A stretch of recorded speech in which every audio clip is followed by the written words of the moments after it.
नमस्कार बंधुगण, कौन आपणकर कुंभ राशि अटे कि? तेबे आजिर एही भिडियोटी आपणक पई बहुत जरूरी अटे।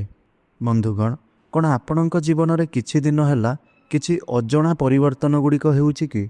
कौन केबे केबे आपणक लागुछि कि आपणक जीवन में किछि बड़ कथा गुड़िक घटिबा पई जाउछि? आपणक केबे हठात अनुभव हेउछि कि आपणकर भाग्य आपणकर साथ देबाकु लागुछि? तेबे बंधुगण, यह केवल एक साधारण कथा नुहे। ज्योतिष शास्त्र अनुसार जेतेबेले ग्रह नक्षत्रर चलन कौनसी राशि पई शुभ होइथाए, सेतेबेले सेही राशिर लोकमानंक जीवन में किछि विशेष संकेत देखा जाए। आउ एही संकेत गुड़िक आमको आगुरु जणाई दिए जे आमर जीवन में सुख समृद्धि और सफलता आसीबा पई जाउछि।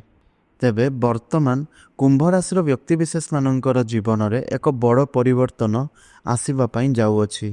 आगामी समय रे कुंभ राशिर लोक माने धन सफलता और सम्मान लाभ करि पारंती, किंतु ता पूर्वरु जीवन में किछि एमिति शुभ संकेत देखा जाए जहाकू अनेक लोक ध्यान देई नथांती। तेबे आजिर एही वीडियो रे आमे आपनकु कहिबा पई जाउछु कुंभ राशिर जीवन में भाग्य बदलिबा पूर्वरु देखा जाउथिबा किछि बड़ संकेत गुड़िक विषय रे। एहा सहित मध्य आमे कहिबु कुंभ राशिर धन चाकिरी परिवार और भविष्यत संपर्कित राशिफल संपर्क रे। एवं भिडियोर शेष रे आमे आपनकु एक एमिति शुभ उपाय मध्य कहिबु जहा करिले आपनक भाग्य आहुरी अधिक आपणकर साथ देवा पई लागिबो। आपणकर भाग्य तुरंत भावरे चमकिबाकु लागिबो। तेणु बंधुगण, एही भिडियोटी को आपण शेष पर्यंत निश्चय रूप से देखंतु। चैनलटी रे नुआ थिले चैनलटी को सब्सक्राइब करंतु। भिडियोटी को गोटे लाइक करी तळे आसुथुबा कमेंट बॉक्स रे हर हर महादेव अवश्य रूप से लेखि दियंतु। चलंतु आरंभ करिबा कुंभ राशिर भाग्य बदलिबार सेही बड़ संकेत और राशिफल संपर्क रे। किंतु ता पूर्वरु कुंभ राशिर व्यक्तिविशेष मानकर स्वभाव विषय रे जानंतु। आमर ज्योतिष शास्त्र अनुसार कुंभ राशिर लोक माने साधारणतः बहुत बुद्धिमान शांत गंभीर स्वभावर होइथांती। एमाने सहजरे काहा सहित विवाद करिबाकू भल पाआंती नाही। एमानंक मनरे सबुबेले शांति और सम्मिलनर भाव थाए। कुंभ राशिर लोक माने सबुबेले जीवन रे किछि नुआ करिबाकू चाहंती। एमानंक चिंताधारा अन्य लोकमानंक ठारू किछि अलगा होइथाए। एही कारणरू अनेक समय रे लोकमाने एमानंकु सहजरे बुझी पारि नथांती। किंतु सत्य कथाटी हैला कुंभ राशिर लोकमाने बहुत दयालु और साहाय्यकारी स्वभावर होइथांती। एमाने सबुबेले अन्य लोकमानंकु सहायता करिबाकू प्रस्तुत रहिथांती। एमानंकर मन बहुत सफा और सत्यवादी होइथाए। किंतु बंधुगण, कुंभ राशिर लोकमानंकर जीवन सबुबेले सहज होई नथाए। अनेक समय रे एमानंक जीवन रे कष्ट समस्या और बाधार सम्मुखीन एमाने होइथांती। आउ मध्य केबे केबे एमानंकु एमानंक मेहनतर फल तुरंत मिले नाही। आउ एहार कारण ग्रह नक्षत्र मानंकर स्थिति मध्य होइथाए। किंतु ज्योतिष शास्त्र अनुसार जेतेबेले कुंभ राशि पई ग्रह नक्षत्र शुभ स्थिति रे आसी थांती, सेतेबेले एमानंक जीवन रे हठात बड़ परिवर्तन आसी जाइथाए। सेतेबेले एमानंक भाग्य धीरे धीरे चमकिबाकू लागिथाए। जेउ काम पूर्वरु बहुत कष्ट लागुथुला सेही काम मध्य सहजरे सफल हेबाकू लागिथाए। एवं सेही समय रे जीवन रे बड़ बड़ सुजोग मिलिबा आरंभ होई जाइथाए। धन सम्मान और सफलता धीरे धीरे जीवन में प्रवेश करिथाए। एही कारणरू कुंभ राशिर लोकमानंक जीवन में एक समय एमिति आसीथाए जेतेबेले तांकर भाग्य पूरापूरी बदली जाइथाए। तेबे बंधुगण, चलंतु सेही तीनोटी संकेत गुड़िक संपर्क रे जानिबा। तो प्रथम संकेतटी कुंभ राशिर लोकमानंक जीवन में भाग्य बदलिबा पूर्वरु एही एक बहुत बड़ संकेत देखा जाए। सही संकेतटी हेउछि अचानक नुआ सुजोग मिलिबा। अनेक समय एमिति हुए जेतेबेले आपण भाबी मध्य नथांती एवं हठात आपणक जीवन में कौनसी नुआ अवसर आसी जाइथाए। ଯଦି କୁମ୍ଭ ରାଶିର ଲୋକମାନଙ୍କୁ ହଠାତ୍ କୌଣସି ନୂଆ କାମର ପ୍ରସ୍ତାବ ମିଳିଥାଏ, ନୂଆ ଚାକିରିର ସୁଯୋଗ ଆସିଥାଏ କିମ୍ବା କୌଣସି ବ୍ୟବସାୟ ଆରମ୍ଭ କରିବାର ଅବସର ମିଳିଥାଏ, ତେବେ ଏହା କୌଣସି ପ୍ରକାରର ସାଧାରଣ କଥା ବୋଲି ଆପଣମାନେ ଭାବିବେ ନାହିଁ। ଜ୍ୟୋତିଷ ଶାସ୍ତ୍ର ଅନୁସାରେ ଏହା ଏକ ବହୁତ ବଡ଼ ଶୁଭ ସଂକେତ ହୋଇଥାଏ। ଏହାର ଅର୍ଥ ଆପଣଙ୍କ ଜୀବନରେ ଧୀରେ ଧୀରେ ଭାଗ୍ୟ ଖୋଲିବାକୁ ଯାଉଅଛି। କେବେ କେବେ ଏମିତି ମଧ୍ୟ ହୋଇଥାଏ ଯେ ଯେକୌଣସି କାମ ଆପଣ ବହୁତ ଦିନ ଧରି କରିବାକୁ ଚାହୁଁଥିଲେ, ସେହି କାମ ଆପଣଙ୍କ ପାଇଁ ହଠାତ୍ ସୁଯୋଗ ଖୋଲି ଦେଇଥାଏ। ହଠାତ୍ ଭାବରେ ସେହି କାମ ଆପଣଙ୍କର ହୋଇଯାଇଥାଏ। ଏହା ମଧ୍ୟ ଭାଗ୍ୟ ଖୋଲିବାର ଏକ ବଡ଼ ସଂକେତ ଅଟେ। ଏହି ସମୟରେ ଆପଣ ଯଦି ନୂଆ କାମ ଆରମ୍ଭ କରୁଛନ୍ତି, ତେବେ ସେଥିରେ ସଫଳତା ମିଳିବାର ସମ୍ଭାବନା ବହୁତ ଅଧିକ ରହିଥାଏ।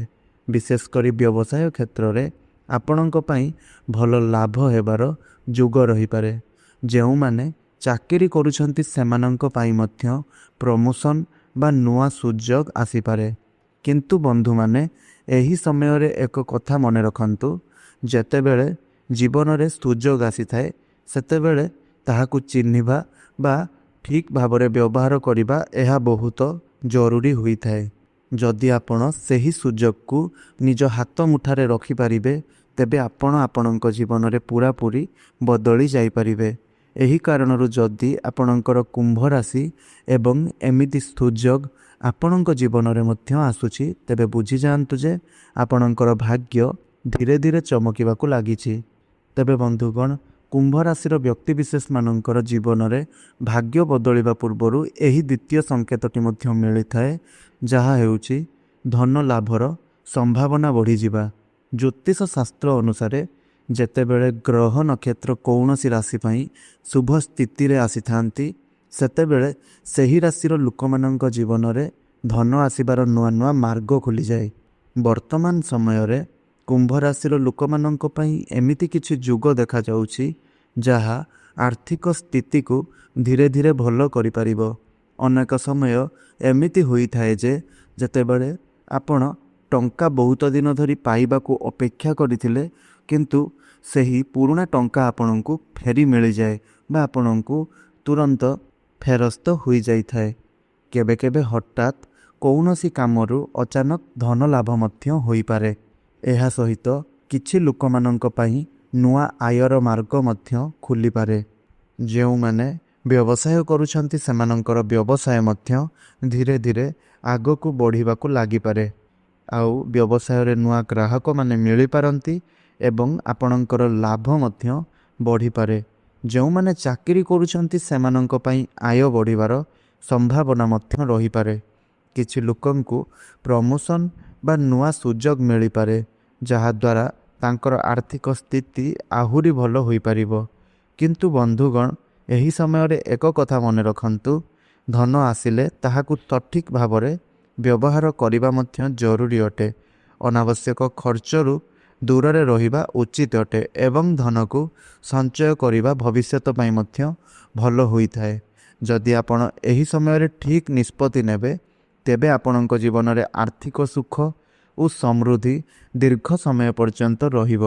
ଏହି କାରଣରୁ ଯଦି କୁମ୍ଭ ରାଶିର ଲୋକମାନଙ୍କ ଜୀବନରେ ଏମିତି ଧନ ଲାଭର ସଂକେତ ଦେଖା ଦେଉଥାଏ, ତେବେ ବୁଝିଯାଆନ୍ତୁ ଆପଣଙ୍କ ଭାଗ୍ୟ ଧୀରେ ଧୀରେ ଚମକିବା ଆରମ୍ଭ କରୁଛି। ବନ୍ଧୁଗଣ, କୁମ୍ଭ ରାଶିର ଲୋକମାନଙ୍କ ଜୀବନରେ ଭାଗ୍ୟ ବଦଳିବା ପୂର୍ବରୁ ଆଉ ଗୋଟିଏ ବହୁତ ବିଶେଷ ସଂକେତ ଦେଖାଯାଇଥାଏ। ସେହି ସଂକେତଟି ହେଉଛି ଭଲ ସ୍ୱପ୍ନ ଦେଖିବା ବା ସ୍ୱପ୍ନରେ ଶୁଭ ଦୃଶ୍ୟ ଗୁଡ଼ିକ ଦେଖିବା। ଜ୍ୟୋତିଷ ଶାସ୍ତ୍ର ଓ ପୁରାଣ ଅନୁସାରେ ସ୍ୱପ୍ନମାନେ କେବେ କେବେ ଆମର ଭବିଷ୍ୟତ ବିଷୟରେ କିଛି ସଂକେତ ଦେଇଥାନ୍ତି। ଯଦି କୁମ୍ଭ ରାଶିର ଲୋକମାନେ ପ୍ରାୟ ସମୟରେ ସ୍ୱପ୍ନରେ ମନ୍ଦିର, ଦେବାଦେବୀ, ପୂଜାପାଠ କିମ୍ବା ପବିତ୍ର ଜଳ ଦେଖୁଛନ୍ତି, ତେବେ ଏହାକୁ ଏକ ବହୁତ ଶୁଭ ସଂକେତ ବୋଲି ମାନାଯାଇଥାଏ। ଏହାର ଅର୍ଥ ଆପଣଙ୍କ ଜୀବନରେ ଭଗବାନଙ୍କ କୃପା ଧୀରେ ଧୀରେ ବଢ଼ୁଅଛି। କେବେ କେବେ କିଛି ଲୋକଙ୍କ ସ୍ୱପ୍ନରେ ଦେବାଦେବୀଙ୍କର ମୂର୍ତ୍ତି, ଦୀପ ଜଳୁଥିବା କିମ୍ବା ମନ୍ଦିରର ଘଣ୍ଟିର ଶବ୍ଦ ମଧ୍ୟ ଦେଖିଥାନ୍ତି ବା ଶୁଣିଥାନ୍ତି। ଏମିତି ସ୍ୱପ୍ନମାନେ ସାଧାରଣ ହୋଇନଥାନ୍ତି। ଏହା ଆମକୁ ଏକ ଆଧ୍ୟାତ୍ମିକ ସଂକେତ ଦେଇଥାଏ ଯେ ଆମର ଜୀବନରେ କିଛି ଭଲ ଘଟିବା ପାଇଁ ଯାଉଛି। ଏହାର ଅର୍ଥ ଭଗବାନଙ୍କ ଆଶୀର୍ବାଦ ଆପଣଙ୍କ ସାଥିରେ ରହିଛି ଏବଂ ଆଗକୁ ଆସୁଥିବା ସମୟରେ ଆପଣଙ୍କ ଜୀବନରେ ସୁଖ, ସମୃଦ୍ଧି ଓ ସଫଳତା ଆସିପାରେ। କିନ୍ତୁ ବନ୍ଧୁଗଣ, ଏମିତି ସ୍ୱପ୍ନ ଦେଖିଲେ ଆମେ ଏକ କଥା ମନେ ରଖିବା ଉଚିତ, ସବୁବେଳେ ଭଗବାନଙ୍କୁ ସ୍ମରଣ କରିବା ଏବଂ ସତ୍ କାମ ଗୁଡ଼ିକ କରିବା ଉଚିତ। କାରଣ ଯେଉଁ ଲୋକ ଭଲ କାମ କରନ୍ତି ସେମାନଙ୍କ ଉପରେ ଭଗବାନଙ୍କର କୃପା ସର୍ବଦା ରହେ। ଏହି କାରଣରୁ ଯଦି କୁମ୍ଭ ରାଶିର ଲୋକମାନେ ଏମିତି ଶୁଭ ସ୍ୱପ୍ନ ଦେଖୁଛନ୍ତି, ତେବେ ବୁଝିଯାଆନ୍ତୁ ଆପଣଙ୍କ ଜୀବନରେ ଭାଗ୍ୟ ବଦଳିବାର ସମୟ ଆସିଯାଇଅଛି। ବନ୍ଧୁଗଣ, ଏବେ ଆସନ୍ତୁ କଥା ହେବା କୁମ୍ଭ ରାଶିର କାର୍ଯ୍ୟକ୍ଷେତ୍ର ଓ ଚାକିରି ସମ୍ପର୍କରେ। ଜ୍ୟୋତିଷ ଶାସ୍ତ୍ର ଅନୁସାରେ ଆସୁଥିବା ସମୟ କୁମ୍ଭ ରାଶିର ଲୋକମାନଙ୍କ ପାଇଁ କାର୍ଯ୍ୟକ୍ଷେତ୍ରରେ ଧୀରେ ଧୀରେ ଭଲ ପରିବର୍ତ୍ତନ ଆଣିପାରେ। ଯେଉଁମାନେ ଚାକିରି କରୁଛନ୍ତି ସେମାନଙ୍କ ପାଇଁ ଏହି ସମୟ ଶୁଭ ହୋଇପାରେ। ଆପଣଙ୍କର ପରିଶ୍ରମ ବା ମେହନତ ଧୀରେ ଧୀରେ ଫଳ ଦେଖାଇବାକୁ ଲାଗିବ। ଅଫିସରେ ଆପଣଙ୍କ କାମକୁ ଉପର ଅଧିକାରୀମାନେ ସ୍ୱୀକାର କରିପାରନ୍ତି। କିଛି ଲୋକଙ୍କ ପାଇଁ ପ୍ରମୋସନ୍ ବା ସମ୍ମାନ ମିଳିବାର ଯୋଗ ମଧ୍ୟ ଦେଖାଯାଉଛି। ଏହା ସହିତ କିଛି ଲୋକଙ୍କର ଦରମା ବଢ଼ିବାର ମଧ୍ୟ ସମ୍ଭାବନା ରହିପାରେ। ଯେଉଁମାନେ ବହୁତ ଦିନ ଧରି ନୂଆ ଚାକିରିଟିଏ ଖୋଜୁଛନ୍ତି ସେମାନଙ୍କ ପାଇଁ ମଧ୍ୟ ଭଲ ସୁଯୋଗ ଆସିପାରେ। କେବେ କେବେ ହଠାତ୍ କୌଣସି ଭଲ ସଂସ୍ଥା ବା କମ୍ପାନୀରୁ ଚାକିରିର ପ୍ରସ୍ତାବ ମଧ୍ୟ ଆସିପାରେ। କିନ୍ତୁ ବନ୍ଧୁଗଣ, ଏହି ସମୟରେ ଏକ କଥା ମନେ ରଖନ୍ତୁ, ଯେତେବେଳେ ଆମ ଜୀବନରେ ଭଲ ସୁଯୋଗ ଆସିଥାଏ ସେତେବେଳେ ଆମେ ମେହନତ ଓ ସତ୍ୟ ନିଷ୍ଠାର ସହିତ କାମ କରିବା ଉଚିତ। କାରଣ ପରିଶ୍ରମ କରୁଥିବା ଲୋକମାନଙ୍କୁ ସଫଳତା ନିଶ୍ଚୟ ରୂପରେ ମିଳେ। ଏହି କାରଣରୁ କୁମ୍ଭ ରାଶିର ଲୋକମାନେ ଏହି ସମୟରେ ଧୈର୍ଯ୍ୟ ଓ ପରିଶ୍ରମ ସହିତ କାମ କରିବା ଉଚିତ। ଯଦି ଆପଣ ଏହିପରି ଭାବରେ ଆଗକୁ ବଢ଼ିବେ, ତେବେ ଆସୁଥିବା ସମୟରେ ଆପଣଙ୍କର କାର୍ଯ୍ୟକ୍ଷେତ୍ର ସଫଳତା ଓ ସମ୍ମାନ ଆପଣଙ୍କୁ ନିଶ୍ଚୟ ରୂପରେ ପ୍ରଦାନ କରାଇବ। ବନ୍ଧୁଗଣ, ଏବେ ଚାଲନ୍ତୁ ଜାଣିବା କୁମ୍ଭ ରାଶିର ପ୍ରେମ ଜୀବନ ଓ ପାରିବାରିକ ଜୀବନ ବିଷୟରେ। ଜ୍ୟୋତିଷ ଶାସ୍ତ୍ର ଅନୁସାରେ ଆସୁଥିବା ସମୟରେ କୁମ୍ଭ ରାଶିର ଲୋକମାନଙ୍କର ପାରିବାରିକ ଜୀବନ ସାଧାରଣତଃ ଶାନ୍ତିପୂର୍ଣ୍ଣ ରହିବ। ପାରିବାରିକ ଜୀବନ, ସେଥିରେ ପରିବାରର ସଦସ୍ୟମାନଙ୍କ ସହିତ ଆପଣଙ୍କର ସମ୍ପର୍କ ଧୀରେ ଧୀରେ ଆହୁରି ଭଲ ହେବାକୁ ଲାଗିବ। ଘରେ ସମ୍ମିଳନ ଓ ସମ୍ମାନର ପରିବେଶ ଦେଖାଯିବାକୁ ମିଳିବ। କିଛି ସମୟ ଧରି ଯଦି ପରିବାରରେ କୌଣସି ଛୋଟମୋଟ ସମସ୍ୟା କିମ୍ବା ମତଭେଦ ଚାଲୁଥିଲା, ତେବେ ଆସୁଥିବା ସମୟରେ ସେଗୁଡ଼ିକ ଧୀରେ ଧୀରେ ସମାଧାନ ହେବାକୁ ଲାଗିବ। ପରିବାରର ସହଯୋଗ ଓ ସମର୍ଥନ ଆପଣଙ୍କୁ ମିଳିବ, ଯାହା ଆପଣଙ୍କୁ ଆଗକୁ ବଢ଼ିବାରେ ବହୁତ ସାହାଯ୍ୟ କରିବ। ଏବେ କଥା ହେବା ପ୍ରେମ ସମ୍ପର୍କ ବିଷୟରେ। କୁମ୍ଭ ରାଶିର ଯେଉଁମାନେ କୌଣସି ପ୍ରେମ ସମ୍ପର୍କରେ ଅଛନ୍ତି ସେମାନଙ୍କ ପାଇଁ ଆସୁଥିବା ସମୟ ଭଲ ହେବ। ଦୁହିଁଙ୍କ ମଧ୍ୟରେ ବୁଝାମଣା ଆଗକୁ ବଢ଼ାଇବେ ଆଉ ଆପଣଙ୍କର ସମ୍ପର୍କକୁ ମଜବୁତ ମଧ୍ୟ କରିବେ। ଯଦି କୌଣସି ଭୁଲ ବୁଝାମଣା ବା ଛୋଟମୋଟ ମନମତାନ୍ତର ରହିଯାଇଛି ଆପଣଙ୍କ ମଧ୍ୟରେ, ସେଗୁଡ଼ିକ ଧୀରେ ଧୀରେ ଶେଷ ହେବାକୁ ଲାଗିବ। କିଛି କୁମ୍ଭ ରାଶିର ଲୋକମାନଙ୍କ ପାଇଁ ଆସୁଥିବା ସମୟରେ ବିବାହର ଯୁଗ ମଧ୍ୟ ଦେଖାଦେଉଅଛି। ଯେଉଁମାନେ ବହୁତ ଦିନ ହେଲାଣି ବିବାହ ପାଇଁ ଅପେକ୍ଷା କରିଥିଲେ ସେମାନଙ୍କ ପାଇଁ ଭଲ ସମ୍ବାଦ ଆସିବ। କିନ୍ତୁ ବନ୍ଧୁମାନେ, ପ୍ରେମ ଓ ପାରିବାରିକ ଜୀବନରେ ସବୁବେଳେ ଧୈର୍ଯ୍ୟ ଓ ବୁଝାମଣା ରହିବା ବହୁତ ଜରୁରୀ ଅଟେ। ଯଦି ଆପଣ ପରିବାର ଓ ଆପଣଙ୍କର ପ୍ରିୟ ଲୋକମାନଙ୍କୁ ସମ୍ମାନ ଓ ସ୍ନେହ ଦେବେ, ତେବେ ଆପଣଙ୍କ ଜୀବନରେ ସୁଖ ଓ ଶାନ୍ତି ସଦାସର୍ବଦା ରହିବ। ତେବେ ବନ୍ଧୁଗଣ, ଏବେ ଆମେ ଜାଣିବା କୁମ୍ଭ ରାଶିର ଲୋକମାନଙ୍କ ପାଇଁ ଏକ ଶୁଭ ଓ ସହଜ ଉପାୟ ବିଷୟରେ। ଜ୍ୟୋତିଷ ଶାସ୍ତ୍ର ଅନୁସାରେ କୁମ୍ଭ ରାଶିର ଅଧିପତି ହେଉଛନ୍ତି ଶନିଦେବ। ଶନିଦେବଙ୍କ କୃପା ଯଦି କୁମ୍ଭ ରାଶିର ଲୋକମାନଙ୍କ ଉପରେ ରହେ, ତେବେ ତାଙ୍କ ଜୀବନରେ ଧନ, ସମ୍ମାନ, ସଫଳତା ଧୀରେ ଧୀରେ ବଢ଼ିବାକୁ ଲାଗିଥାଏ। ସେଥିପାଇଁ କୁମ୍ଭ ରାଶିର ଲୋକମାନେ ଶନିଦେବଙ୍କୁ ପ୍ରସନ୍ନ କରିବା ପାଇଁ ଏହି ଛୋଟ ଉପାୟ ନିଶ୍ଚୟ ରୂପରେ କରନ୍ତୁ। ପ୍ରତ୍ୟେକ ଶନିବାର ସକାଳେ କିମ୍ବା ସନ୍ଧ୍ୟାବେଳେ ଶନି ମନ୍ଦିରକୁ ଯାଇ ସେଠାରେ ତେଲ ଏବଂ ଦୀପଟିଏ ନେଇକରି ଆପଣ ତେଲର ଦୀପଟିଏ ପ୍ରଜ୍ୱଳନ କରନ୍ତୁ ଏବଂ ଶନିଦେବଙ୍କୁ ଭକ୍ତିର ସହିତ ପ୍ରାର୍ଥନା କରନ୍ତୁ। ଆପଣ ଚାହିଁଲେ ଓଂ ଶନିଦେବାୟ ନମଃ ଏହି ମନ୍ତ୍ରକୁ କିଛି ସମୟ ସେଠାରେ ବସି ଜପ କରିପାରିବେ। ଏହା କରିଲେ ମନ ଶାନ୍ତି ପାଇବ ଏବଂ ଜୀବନରେ ଅନେକ ବାଧା ଧୀରେ ଧୀରେ କମିଯିବ। ଏହା ସହିତ ଶନିବାର ଦିନ ଗରିବ ଓ ଆବଶ୍ୟକ ଥିବା ଲୋକମାନଙ୍କୁ କଳା ବସ୍ତ୍ର, ଖାଦ୍ୟ ବା ତେଲ ଦାନ କରନ୍ତୁ। ଏହା ବହୁତ ଶୁଭ ବୋଲି ମାନାଯାଇଥାଏ। ଦାନ କରିବା ଦ୍ୱାରା ଜୀବନରେ ସକାରାତ୍ମକ ଶକ୍ତି ବଢ଼ିଥାଏ ଏବଂ ଅନେକ ସମସ୍ୟା ଧୀରେ ଧୀରେ ଦୂର ହୋଇଥାଏ।